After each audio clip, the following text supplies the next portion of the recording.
assistant to a professor, right? So I don't keep somebody's book. It just means I am a very junior professor. I think it's something from how the European colleges are managed. So that means I don't have tenure, so they can fire me at any point if they want. Makes you feel good. The man, probably just Dr. Crow. But so I am a research faculty, so I teach classes and I do research. I raise research money, I advise graduate students. Most of my research is in digital design. So how do I build processors? How do I do that productively? How do I make really good processors? And then how do I do fun things to processors like make them radiation immune? So how do I put processors in outer space? Yes? Will you cover that more during your presentation? Sure, yeah. I think there are slides from me and Dr. Clark in there. Thank you. Yeah. So, as a professor, can you just teach? Do you have to do research? This might sound crazy, but I would like to become a teacher without having to do research so I can focus, or is that not possible? Oh, no. So in terms of career pathways, that's totally a thing that will happen. So if you get a bachelor's degree in engineering, you're relatively well situated to go take the engineering license, the education licensure thing to teach high school. And there are a lot of high school programs that are very interested in having people with an engineering background or a STEM background teach their classes. Because believe it or not, they are tired of having English majors teach physics. What? Yeah. So my chemistry was taught by a sort of environmental scientist who had actually mostly studied public policy. So I learned chemistry, but it was an uphill battle of teaching her chemistry too. So that's certainly a thing out there. If you get a master's degree, certainly I think some community colleges and even our program is sometimes interested in having you teach some classes as well. So those are, sometimes they're just lecture or faculty associate positions. There are people who go through an entire PhD program specifically to teach engineering. And there are schools that specialize in that. So Olin is a really good example. Kettering is a pretty good example. Harvey Mudd is a really good example of schools where they sort of have a minimal research responsibility but spend most of their time teaching undergraduate engineering. In our program, we have some positions like that, just not as many as some other schools because our school has significant research focus as well. And the current view is that faculty who do research are also generally going to teach better because we're forced to stay on top of the field, stay current. So some of us are very obsessed with what is modern. What is the modern thing to know? And while some things like calculus may not change, how you do those problems, how you interpret those problems, how you think about those problems should.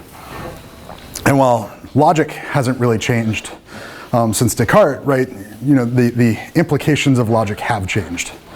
So we've gone from 30, 40 years ago talking about how do I build small logic gate systems to now talking about how do I build billion gate logic systems. And the implications of that can be significant.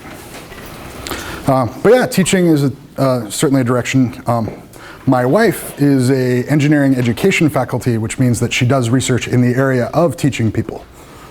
So how do I teach people better? So hopefully that wasn't too much of a detour. One last random question before we sort of run down the path of circuit design pathways. Yeah? What brought you to engineering, or electrical engineering? What brought me to electrical engineering? So the honest answer, so I was going to go to the Air Force Academy to be a fighter pilot. And so I was going to major in aero-astro engineering because the people that get A+ in aero-astro engineering at the Air Force Academy get first pick at the fighter assignments. So I didn't go to the Air Force Academy, and I just went through a random school, applied to their engineering program, and on the first day they go, what kind of engineer are you going to be? And I go, aero-astro. They go, that's not a thing. We do not have that program. What do you want to do? And I go, well, what has computers in it? There's computers in all kinds of engineering. Well, where might I learn to build computers? Electrical engineering. Okay, sign me up for that. So if you guys feel like you certainly have not made significant decisions towards your future, that you've made a large number of arbitrary decisions and they seem to be working out okay, that does sort of turn out well. So it's okay to say, sign me up for it, I don't care. Yeah, if you're having fun, if you like the work, there are worse fields to pick because it is enjoyable. Because certainly, doing moderately well in electrical engineering will net you a very safe lifestyle for the rest of your life. But yeah, no. Certainly not all of us have origin stories, that a transistor killed my mother and I was out to get revenge, right? This is not everybody is going through life with a mission like that. Some of us are just making large numbers of arbitrary choices. There's some thought that went into it, like I'm not particularly good at drawing, so being an artist was probably not in my future. Cool, so you are here to learn about another arbitrary decision you can make. Which pathway to pick for electrical engineering. So you guys are lucky enough to be in a large electrical engineering program where you get to sort of choose the focus. So if you go to a smaller electrical engineering program, you're sort of a victim of their staffing. So my undergraduate program was relatively small, and almost everybody had specialized in signal processing. So everybody was a comms person. So everybody took comms classes and signal theory classes, and that was tons of fun, but not at all helpful if your goal was to go build processors that are only minimally related to comms. So, certainly some of what you're looking at here is, where would you end up afterwards? And what would you be studying during this? Who would you be working with? So who are some of the faculty? And if you're interested in doing research at ASU right now, what that research looks like. Cool. So when we talk about mixed signal circuits, what are we generally talking about? So some of what we're talking about is analog circuit design. So this is the idea that we're going to look at small numbers of transistors and think very thoughtfully about what each of them are doing. We're going to do lots of math, it's going to be fun, and then we're going to make things that toggle really, really fast. Digital and VLSI circuits sort of takes the opposite perspective. I am very, very worried about billions of transistors. I would like to avoid doing any math if possible at all. And really, I want to make sure that the whole thing works. And you can imagine if you have a billion of anything, some of them just aren't going to work. And so we try and answer questions about how do we make things that are reliable, even though we're dealing with billions of components. MEMS, micro-electromechanical systems, are for those people who realized partway through that they really wanted to be a mechanical engineer. And didn't actually want to change major. So this is, if we take all of our integrated circuit stuff and start to build mechanical things with those integrated circuit manufacturing techniques, what could we build? So all of you are carrying around, maybe 5 to 10 of these at a time. So the way that I build an accelerometer is I can build little cantilevered arms. And then as something moves or accelerates, the arm deflects. I can measure the change in the resistance, and then I can tell how much something accelerates. So these are kind of really important. This is where a lot of hot research is going on, are new sensors to understand how the world works. In fact, so much so that we also focus on emerging devices and circuits. I broadly think of this as sort of 2 big problems. So how do I sense interesting things in the world? So how do I build circuits that can measure something that exists out there? So if I wanted to measure a certain amount of a chemical, or I wanted to measure a kind of field, how would I do that? On the other hand, I might be looking at specific devices that let me switch in ways that I've never switched before. So beyond, the silicon CMOS that we've been using, the really simple ones that we use for all digital stuff, we could start to ask what happens if we put more esoteric particles into the silicon? How does that change the kind of devices or switching devices we get? And then in other ways, we could ask, are there interesting ways to store bits on devices? And so there are kind of interesting thoughts there. The hot topic right now is, can we build circuit devices that look like neurons? So can we build things that look like the neurons in the brain, and then can we connect them in the same way as the brain and then build silicon brains? Because that might be really cool. And then there's RF and microwave ICs. So some of this is just focused on, well, what happens when your electric fields start to touch the air instead of the copper? How do they propagate through the air? What happens? And certainly, a more microwave or a more EMAG-driven focus would cover that in greater degree. But this is sort of asking what happens when I think about the circuits as it relates to the air. One of the things that you might have noticed is that if you've ever looked at the spec for some of the radios you use, they're really high frequency. Tens of hundreds of hertz. That switches much faster than a processor that might only run tens or hundreds of gigahertz, and a processor may only run it at gigahertz. So they start to ask questions about small numbers of transistors along the lines of, how do I get these things to conduct signals very, very quickly without losing information? And there's tons of fun stuff to do there. Luckily, there are tons of faculty in this area that you can work with. So in terms of VLSI and digital, there's me, Dr. Cao, Dr. Chakrabarty, Dr. Ogras, Dr. Sio. In terms of analog, there's Dr. Bakalagu, Dr. Kia, and Dr. Ozev. In terms of devices and circuits, Dr. Ali and Dr. Barnaby. In terms of MEMS and bioengineering, Dr. Che and Dr. Blaine Christian. And then in terms of RF and microwaves, Dr. Kia, Dr. Kitchen, Dr. Trikopoulos, and Dr. Z. And I will eventually learn how to say that. Though Saeed is awesome. If you have an opportunity to take a class with him, that is how that would be well worth doing. And then there is a new faculty, and because I've been in meetings all morning and my head is empty, I forget his name. But he is specializing in novel devices and compute and memory sort of things. And so he would fit somewhere between VLSI digital and emerging devices, Delian Fang. And so he is teaching one of the sections of 525 this semester. And so I think one other thing to say is it turns out that all of us do a little bit of everything. So I might be solidly not anything else, but most of all of the analog folks can do a little bit of all of the other topics, including digital. And some of the digital folks can do some of the analog things, like I can do some analog circuit design that I need to do for CMOS. So if I need to build memories, it turns out memories are analog. If I need to build some clocks, it turns out that having a clock is an analog problem. So I can do some of that work, but all of us are a little bit all over the place.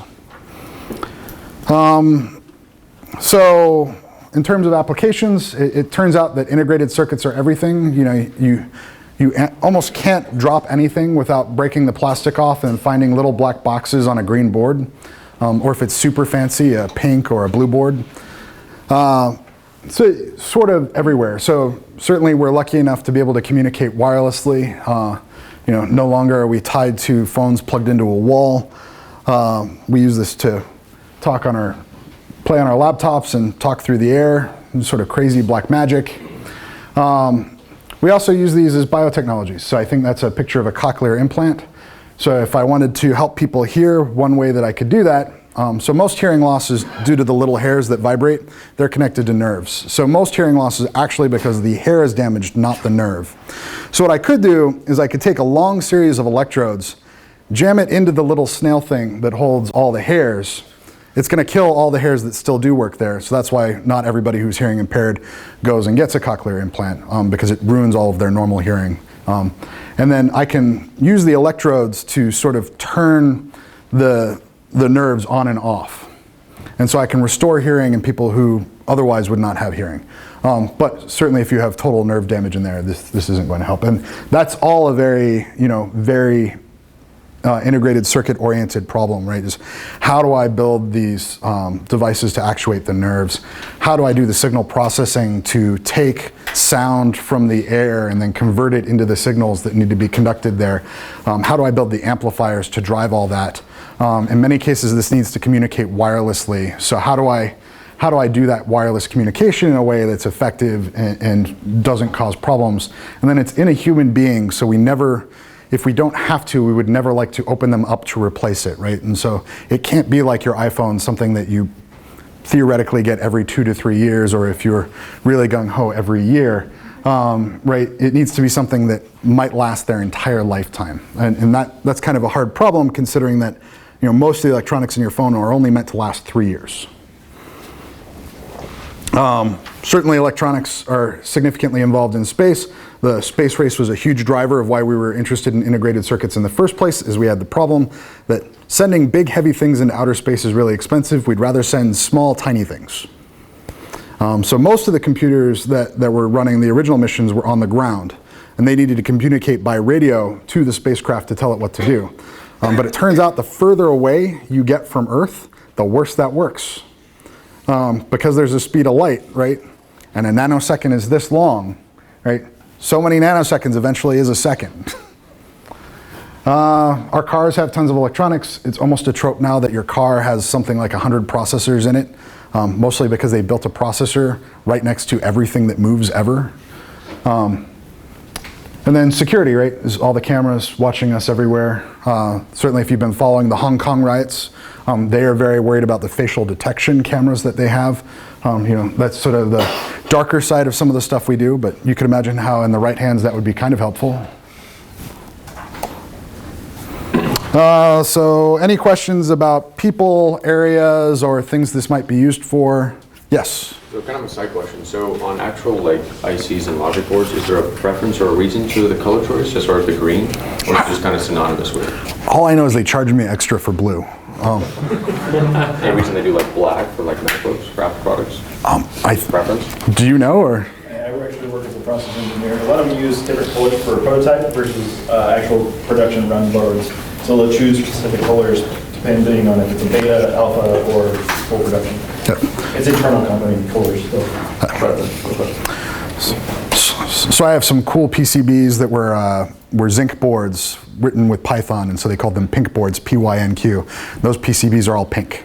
I'm pretty sure it's arbitrary, it's just dye that they put in, and I think green is just a really cheap, easy color. Yeah. But yeah, I have spent so much time inside the black box that it rarely occurs to me that there are things outside of it.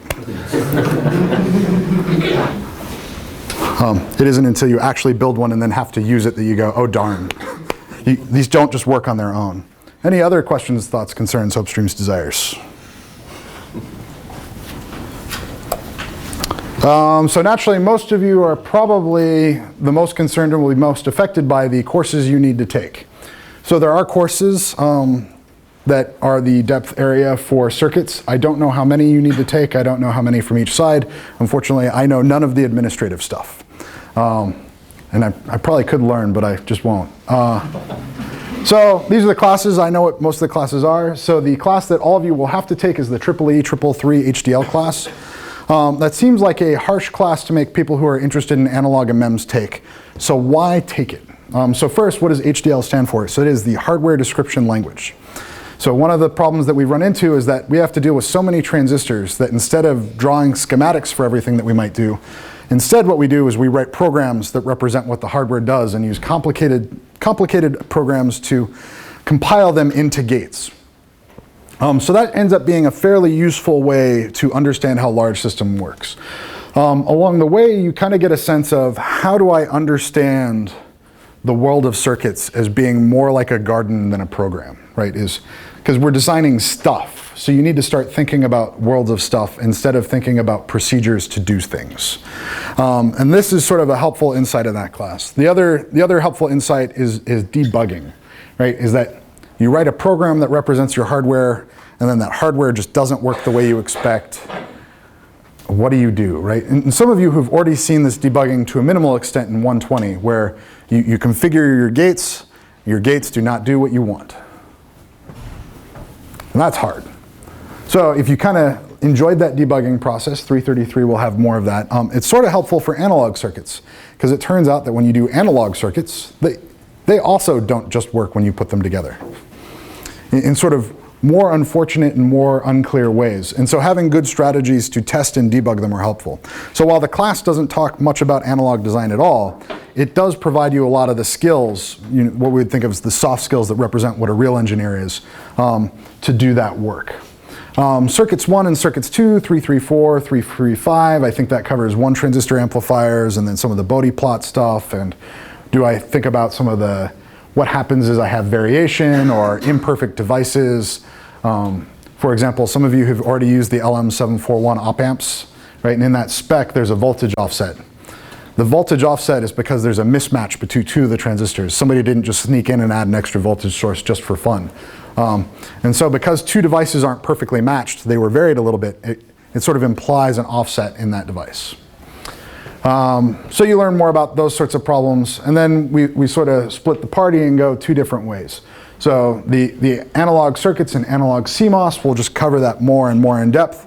So roughly what you can think of is that you go from thinking about one transistor to thinking about 3s or 4s of transistors, And instead of having simple equations with VOV squared terms, you start to have subtly more complicated equations, and having, instead of having small signal models with 2 or 3 devices, you have small signal devices with 4 or 5 things. And you start to ask questions about, well, what happens when I have more interesting devices in the system with me, like inductors and capacitors? How does that affect what's going to happen? What happens if these are imperfect, and how do I deal with that? 425, the digital circuits class, is roughly a whole class justifying the idea that I don't need to think too hard about digital gates. So why is it that the analog engineers need to obsess over a handful of transistors, but the digital engineers do not? 425 answers that question, and it says, here are all of the tricks that we had to do in order to pretend that we are not analog engineers. So there's some math, there's some hand-wringing, there's some statistics. We don't really force you to learn all that stuff, but we do work through it so that you can give those explanations to other people. And then the punchline is, well, then we can build things that are hundreds or thousands of transistors big, right? And then the next question is, okay, 525, VLSI, very large scale integration. So there's a small joke there that originally it was scaled integration, then it was large scale integration, and then it was very large scale integration. They just kept adding letters to the acronym until eventually somebody went, I think in the mid 80s, we need to stop. This is just going to get ridiculous. We'll just stick with VLSI, is that it's always going to be very large scale integration. We aren't going to keep track of the transistor ranges. But the questions we need to ask there is, well, oh no, we got to billions of transistors. What are all of the implications for having designs that have billions of transistors in them, right? Almost certainly a good portion of the ones that I care about are not going to work. Almost certainly there's going to be variation. Almost certainly I'm going to need to solve problems that seemed strange. Like, how is it that I get a clock that goes everywhere, right? If I've sequenced all of my logic and I have a clock, how is it that I make a clock, and how does my clock get where it's going? And then we have a slew of special topics classes. So I think these are sort of graduate. A lot of these are graduate level, though you are always very, very welcome to attend them for undergraduate credit. I think most of these only require permission from the instructor. And then if you're in the 4+1 program, these would be a lot of the things that you'd think about taking as your +1 part of that. VLSI architectures is sort of the, I enjoyed signal processing and I enjoyed circuits. So how do I build circuits that signal process? 498 is my microprocessor design class, where we sort of say, hey, 333 was a lot of fun. What if we did a lot of it really fast? 598 is sort of a spiritual follow-on, but you don't need to take both classes if you don't want to, which sort of says, hey, now that we have a processor, what are the implications of having multiple processors in a system? Because you'd think that it wouldn't be hard for multiple processors to talk with each other. But that is one of the singular things that has consumed our field for the past 20 years is, oh no, we have multiple processors. This is really hard now. Because it just is. Neuromorphic computing hardware is a fancy way of saying we want to build computers that look like brains. So how do I build the neurons? And I think that's Dr. Sio's class, and it sort of looks at what are the digitally inspired ways to build these things. So how do I build digital circuits that look like neurons? How do I organize these? If you've heard about all of the deep neural network stuff going on at Google and Microsoft, this is sort of a view into how that world works. And certainly this is, selfishly, we feel that we're on the forefront of some of this because the digital circuits are required to go do these computations that they need to do. Norm Jupi at Google was the one who did their tensor processor unit that actually does some of their neuromorphic stuff. On the other side, 527 analog to digital converters. Almost all of you have probably seen Arduinos in your first year. Somehow magically there are these ports that take real world signals and turn them into numbers. That seems magical and horrifying to me, right? And so far, nobody has shown you a single transistor that takes in a voltage value and makes numbers. So that's a class that works through that problem. Oversampling sigma delta data converters is doing the same thing, but just faster, better, stronger, right? It's the whole Daft Punk song playing through lecture all the time. 524 communication transceiver circuit design is the question, if I'm going to build radios, what are the circuits that send and receive? It turns out the circuits that send look a little bit like the circuits that receive, so you kind of put them together to share antennas, so you don't have multiple antennas, and then you have to ask all the questions that go along the way there. It turns out that when you're sending on the same antenna or sending in the same medium, you can talk so loudly that you can't hear people talking to you. And so there's a whole kind of fun math to figure out how do I make myself seem quiet even though I'm really loud.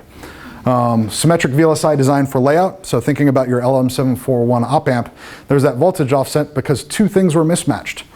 So it turns out there's a whole class just talking about how do I lay things out to make that mismatch small. And you could probably get a job entirely from that one class. A lot of these classes could get you a job just from that one class, doing well and really understanding that material.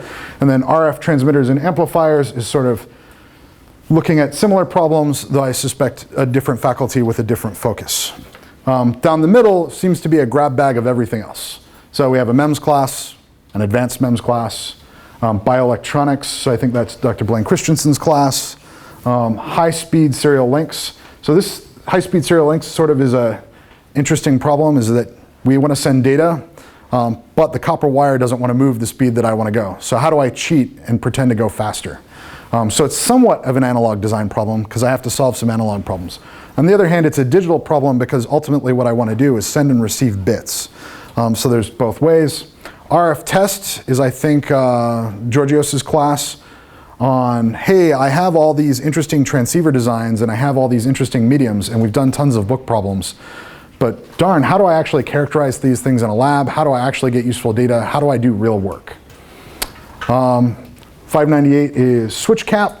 So it turns out that in most places I am not allowed to build capacitors. Let alone a variable capacitor, right? Imagine the ability to change the capacitance of something. That would be really useful, right? So that's a whole thing talking about, well, how do I build those devices? How do I build variable capacitors? How do I use them to generate arbitrary voltages? So if I wanted to answer the opposite question, how do I take a real number and turn it into a voltage? How do I do that? Cool. So that was a brain dump. Any questions about classes? Yes. What is MEMS? Microelectrical mechanical systems. So think accelerometers, think gyros, think anything that internally is moving mechanically. In fact, I used to have some friends that were very interested in folding lithographic things where, say I wanted to build very fine musculatures to build very tiny robots. I might use the same lithographic process I use to manufacture chips, but use it to build mechanical things. These are the things people are interested in. So I think the Harvard Bee might be an example of something like that. Good. Yes? If you have one class to take, you should take analog or digital. Where's the future and where's the money? Ooh. Well, so full disclosure, right, is I am very clearly a digital person who spends a lot of their time raising money on the premise that the world is burning and that the only thing that will save them is a digital design, right? So any answer I give, you should sort of step back and sort of go, ooh. If I were maximizing for money, I would actually be trying to do something very, very, very specific. What I would do is I would take as many of the digital design classes as I could, even like taking beyond what you're required to graduate, and get really good at FPGA design. Then what I'd do is I'd go find a job at the high frequency trading firms in Chicago or New York, and I would do custom FPGA designs for them to help them do those high speed finance. So I had a buddy who did that for 4 or 5 years, got rich enough to retire, and that's when he did his PhD. And then when he was done doing that, he just went and did that better. So he swindled the system. I don't know, he was a good lab mate. I mean, yes, that was an ongoing conversation about, is high-speed finance not just stealing? And my hard position was clearly yes. His position was clearly no, that it forms a really important role in the capitalist system. But I think that would be one of my answers to the questions. The other end of this is that there are some analog design jobs where if you are very good, you are completely unreplaceable. So there are people who send satellites into space, and there are legitimately people who will spend a very, very long time thinking about 2 to 3 transistors, 4 to 5 passives, will manufacture maybe 20 chips and send 5 of them into space. And will be very well sought after and well thought of. You might talk to like Dr. Kitchen about that. And she did some analog design for space vehicles and might have some thoughts. If I was thinking sort of baseline, where are most of the jobs? Most of the jobs are going to be digital. Most designs are trending towards being 100% digital, right? So some of what I've been doing lately is figuring out how do I get rid of all of the analog components in my design, partially because analog components are more work than digital components, partially because a lot of the stuff that I used to be able to do in analog, I just am not legally allowed to do in low dimension transistors anymore. And partially because, you know, that's where a lot of my risk is that a lot of the risk is in my analog components, is I can't 100% trust that they work, and so I'm always scared. But I have fairly good priors, you know, take 425, that my digital components will just work no matter how badly I'm doing them. You know, you can do anything so poorly that you've shot yourself in the foot, but, you know, it's much less likely that you forgot something important and then the design just doesn't work at all. You know, it might run a little slower than you hope, but that's usually it. Whereas if you build an oscillator that's actually an amplifier, or an amplifier that's an oscillator, you got a problem.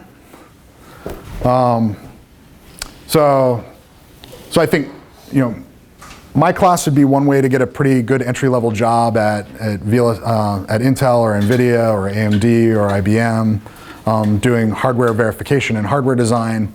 Similarly, I think there's probably you know, like an ADD class or an analog class that tries to replicate industry experience to get there. But yeah, that's a hard question. My meta answer is don't do anything for money, right? Because I'm a professor at a public university, right? I'm clearly not doing it for the money. I'm doing it because I get to have fun. Yes? Quick question. So why are a vast majority of them just still EEE 598? Is that just different like subcategories for that class? No, so it has to do with bureaucratic administration. So 498 and 598 are actually seminar classes. 498 is undergraduate-oriented seminars, 598 are graduate-oriented seminars. So these are classes that are still in the nascent stage or should have a long time ago been given a real course number, but nobody's just done the paperwork to do that yet. Like my class, I'm supposed to have done the paperwork like 2 years ago, and I just still haven't done it because I hate paperwork. And I really should do that, Cheryl. Because I think every year I perennially ask you, how do I do this? And then every year you tell me, and then I go, I'll totally do this. And then I don't. So maybe this year. This feels like a good year to this happen. What was the class that you teach? So I teach the constructionist microprocessor design. So you just need to take 333 to get the most out of that, and then 425 helps a little bit. Okay, thank you. It's a hard class. Everything's a fire hose, but that's kind of the point. So the class has two purposes: one, to get people trained up and practiced on sort of industry techniques, and the other is to give me a pool of people that can do my research work. And that's what most of the 598s really are, is a class for faculty to train graduates and undergraduates to do research in their lab. So the more practical the research in their lab looks, the better off you are in that class, or the more interested you are in research in that area, the better off you are. But there is always a sort of like small bias in each one of those 598s where somebody's going, yeah, I need somebody in my lab who can do this. Cool. This might be another way to make a lot of money, but I adore Dr. Seo. Like, he's great. I don't know enough of what's taught in that class. This could be something where you could get a really good position somewhere. I just don't know what he practically teaches in that. I just know that the topic's really cool. He's really cool. My students seem to get a lot out of the readings from the class, but they already knew a lot of the practical stuff after dealing with me. Cool. Questions, thoughts, concerns? Go once. Going twice. Gone. So we do research here. So neuromorphic computing we already talked about. Some of us are still focused on fundamental design questions like how do I do it well, how do I do it productively. One of the problems you can think, if you're familiar with Moore's law, we have this weird thing where the number of transistors on an integrated package double every 2 years. If the number of transistors that an individual can design stays constant over a period of time, that means I need to double the number of engineers to design a chip every 2 years. Believe it or not, you guys are not doubling every year. They're not a whole new set of people to grab. So we have to answer basic productivity questions, which are, how do I become twice as productive year to year? What's smaller the pool size? What's that? What's smaller the pool size? Smaller the pool size? How do you become more productive with a smaller working crew? Yes, exactly. Mostly. Well, you know, and we're ethical, right? So we would like to do kindly by the engineers that were coming up with these techniques, right? You would hate to find out that my answer is we're going to legalize speed and meth, and then this is how we're going to cook through this, right? Yeah, this isn't World War II. He's a history buff. Everything's fun, including history. Well, everything has a historical origin. As an aside, we've been kicking around the idea for a class in electrical engineering that is you go through all the fundamental experiments sort of as they were originally produced. Like, so, you know, how do I actually build Gauss's thing? How do I recomplete the slit experiment to do the dual wave particle duality? Would anybody actually be interested in taking that? Or is that just a bunch of professors going, this would be fun to take? And then the rest of you guys going, no way. Okay, I think that's my answer. So it would be a class for professors.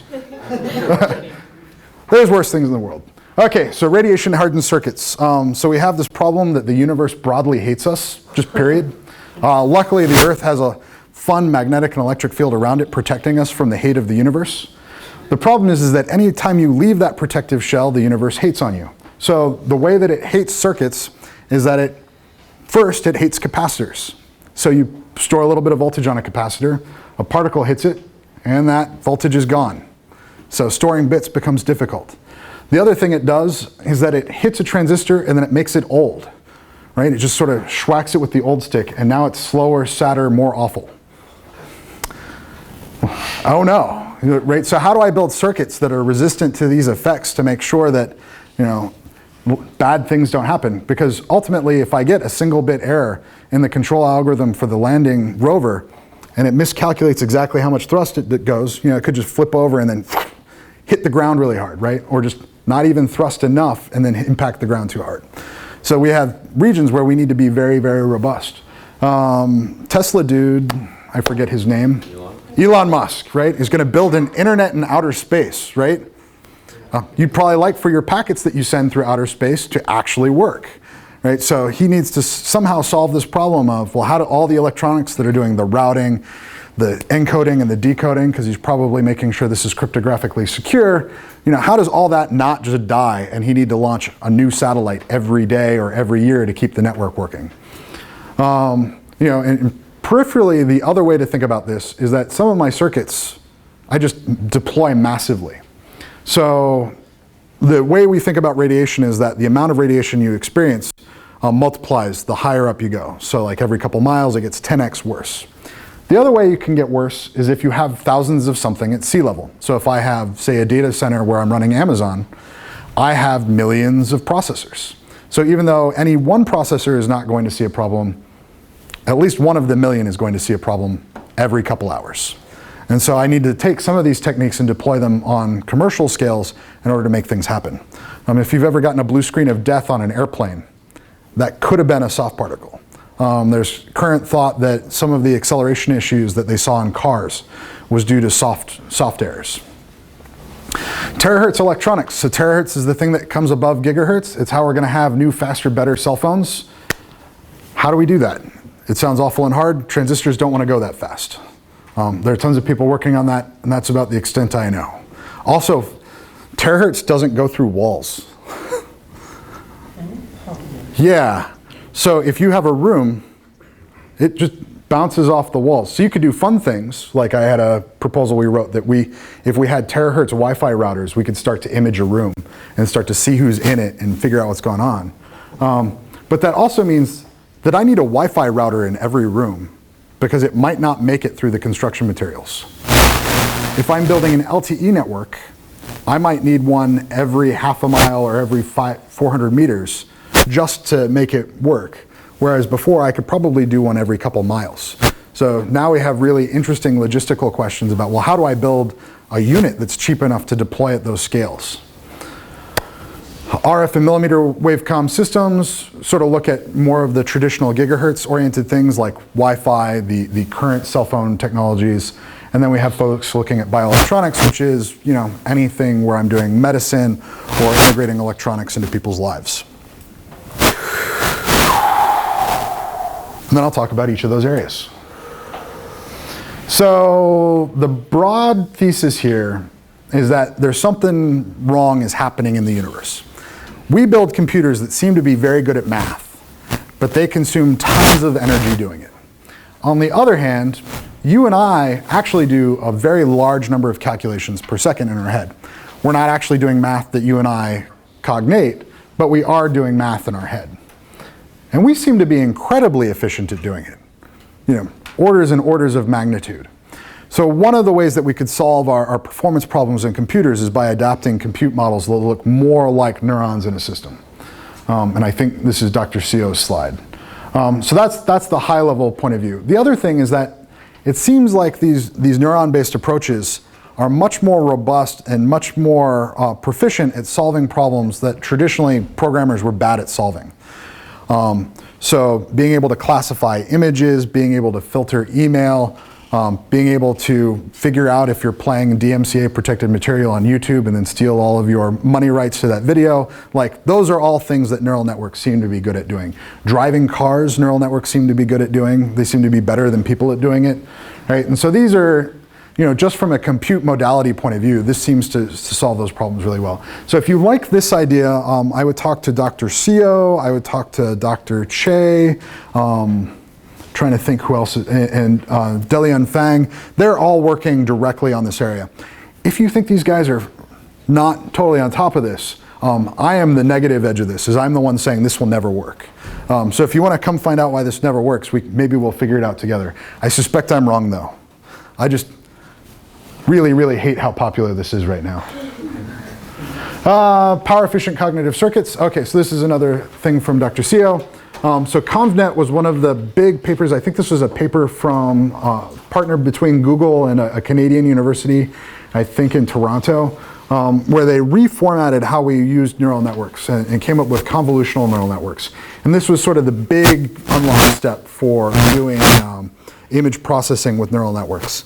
And as people started to realize that deeper neural networks tended to do things that were very interesting, we started to get into the realm of being able to do real-time machine learning. So some of the questions here are like, how do I build chips that are very good at doing this kind of computation? How do I alter the computation in order to get better hardware? Right, that ends up being one of the tricks to building efficient hardware is to change what you're doing. And then peripherally, we need to start asking questions about, well, how do I turn stuff on and off really, really well? So on-chip power management has become a big concern, something that I am starting to think about with more than I would like to, just to practically get it done. Any questions about neuromorphic computing? Going once, going twice, gone. So some of us are interested in productive VLSI design. So me, Dr. Chakrabarty, Dr. Ogros, generally we're trying to solve this problem if we have too many transistors. Wow, I really prefetched that whole conversation I was going to have. So I haven't looked at these slides in maybe 6 months. So yeah, we have more transistors. We need to have people that do it. We already talked about that. One of the things that we're looking at doing is, wouldn't it be great if somebody could just write a bunch of C code representing what they would want to do with a processor, and then I could tell you what the processor looks like. If that sounds crazy and really difficult, it is, and that's what we're doing for DARPA, is we're trying to look at radio applications and figure out, hey, can we take those radio applications and figure out what processor we should build to implement those radios? And the quintessential problem that the Army has is that every contractor and their brother has come up with a new radio spec. So a GI, who's the radio operator, needs to carry 10 separate radios. And then if they're talking to other branches, right, so if I'm going to talk to the Air Force and the Marines for close air support, I need yet another set of radios. And so that poor unfortunate guy needs to carry a huge backpack that they call radio, even though you have a little black box that you call a phone that does roughly the same thing, right? So how we solve that problem? Well, one is we just take all of those separate chips and we put them together. The problem is we don't know what the chip should look like, and that's what we're trying to do. And then the military is thinking we're going to have this problem everywhere, over and over and over again. So we need methodologies to solve that problem in ways that are cheap for the military. Part of the problem is the military gets scammed by contractors constantly saying this is a really hard problem, and then massively overcharge the military for stuff. And so having methodologies that the military can point at as being this isn't hard, just do this, helps them out. Why do they scam them for? For money? Yeah. So they call them, in DC, they call them Beltway bandits. So military contractors, so the way that contracting with the government works is its lowest bid. Now you'd think in a capitalist system that what would happen is that the actual most cost-efficient thing would be the lowest bid and that would win. That's not how this works, because it turns out that there are only a few people who can do a thing. So if you all get together in advance and wink, wink, nod, nod, agree what the prices are, you can steal money from the government. I mean, the thing before that is highly illegal, but their ability to prove it is really hard. And it also turns out that if you know the other two folks are going to massively overcharge and you only kind of overcharge, you're still ahead. So that's some of what they're dealing with. But yeah, it turns out that there are so few people who can do that contracting work, and the way the process works out, it works there. The other way that this goes awry is that it turns out that once you've started a military contract, they have now financially invested in you coming up with a solution.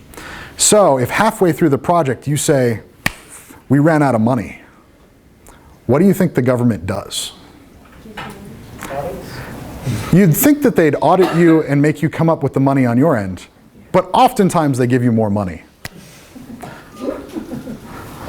Nice. Yes. So, there are social scientists working out how we prevent this from happening in the future. They are ratcheting this down a lot, so they are looking at budgets at a much finer granularity. They are driving a lot of this out. But if you can't actually look at somebody's budget and go, this line item is BS, it's kind of hard to do that, right? Because if they say we're going to do dark magic, how do you know what dark magic costs, right? It's probably more than a few goats.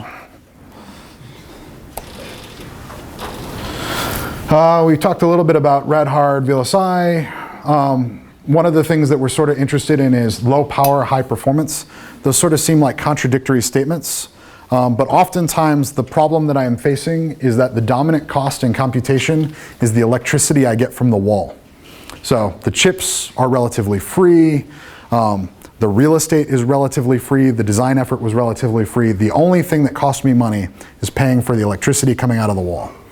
So if I'm doing Bitcoin mining or I'm doing neuromorphic computing, this is all I care about. So if there's a way to turn the voltage down but still get a lot of throughput, I'm interested in those techniques. And so there are lots of people looking at that. There are folks interested in high security digital systems. And these are all sorts of questions that AMD, Intel, Qualcomm, Microchip, Freescale, MRDC, and TI hire for. What does VLSI stand for? Very large scale integration. So when you see VLSI, think about, I need to put stuff in a little black box. How do I do that? We talked a little bit about radiation.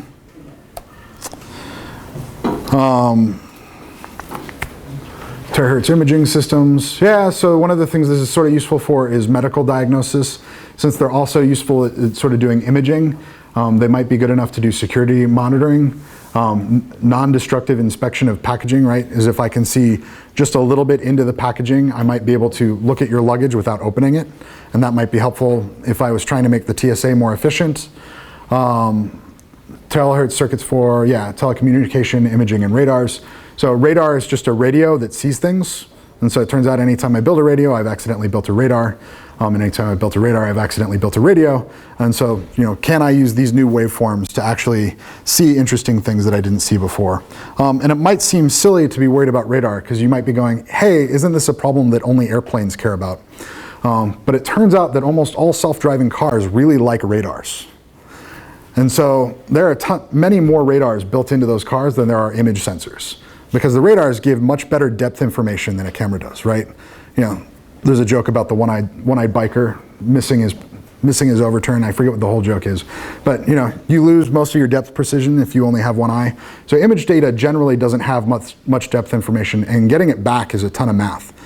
A radar gets you that information for free. And most of the time when you're driving, you're spending time trying to figure out how far away am I from the car in front of me, not what color it is. Power efficient systems and circuits.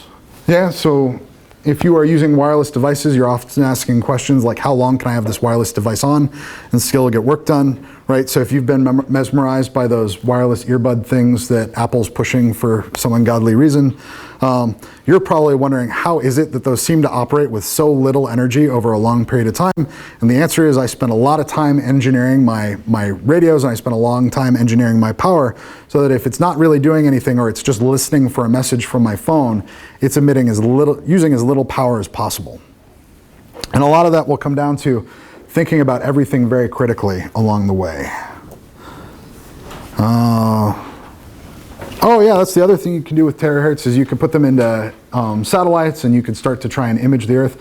A lot of the meteorology type things that happen is they just put interesting radar on satellites, fly it over, and then measure different things, right? So if I measure the moisture in the air with some part of the spectrum, that'll tell me how much might rain somewhere or where the clouds are moving. Interestingly, a lot of the satellites that the National Weather Service and that NASA have flying over broadcast all of their images over unencrypted signals. So if you have the right radio, or are willing to build the right radio, and they're like roughly $50, you can actually pull down those images too. Bioelectronics, let's see. So I think they're doing something for peripheral and central nervous system implants. So yeah, if you're thinking that your EE degree was not enough biology and you were hoping to deal with animals, this might be the direction to go. So I think that Dr. Blaine Christensen actually has rabbits, or might have experiments involving rabbits, that could be kind of interesting, or at least I remember having a conversation with her about getting approval for rabbits. There's point of care diagnostics for disease detection. You might, in general, you might be interested in asking questions like, if I have a very large, very poor population in which a disease is moving through it in a very strange way, how do I detect where the disease is going? And then how do I do it in a cost-effective way so that I, don't spend millions of dollars just figuring out where and when the problem is? So she has a bunch of projects looking at those detectors. Yeah, and then there's other problems just looking at different molecules I might be able to detect. Oh yeah, I think this is Dr. Ogras. Yeah, so the general question that everybody is hoping is that we can all one day permanently live in a cyber universe where they're plugging sensors directly into our brain and we can sense things, right? And so some of the questions everybody's trying to answer is, well, how do I read neurons, and then how do I affect neurons inside of our head?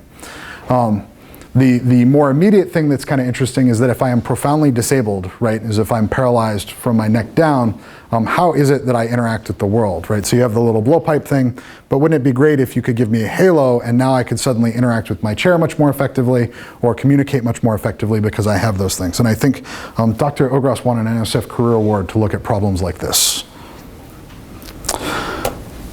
Cool, so those are all the places we work. How am I doing on time? Got a few minutes left. Okay. So we work at places. They're generally some of the largest employers in AZ. I repeatedly hear that Intel pulls most of its hires from ASU. We work at companies like NVIDIA, Cadence, Google, Intel, Qualcomm, Burns & McDonnell, Fortune 500 companies. I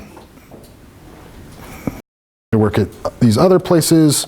So, a lot of our folks end up at relatively good companies. I think as you progress through your undergraduate career, there are opportunities to intern or work part-time at some of these companies, and that's something that I would certainly encourage. Alternatively, and I don't think I have any slides, or maybe I missed the slides, you might be interested in doing research with faculty. The easiest way to get involved with research with a faculty is to figure out what their office hours are. So I think Cheryl keeps a list of everybody's office hours. Technically, On our website. yes, and so technically those office hours are for everybody, not just for the students in those classes. So you could feel free to sort of drop in and go, hey, I'm really interested in what you do. Would you be willing to talk about it? And then their reaction is really telling if they'd be a fun person to work with.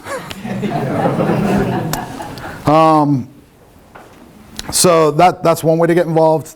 Taking a class with somebody you'd like to work with is another good way, because oftentimes some of their lab work requires just that you know certain things.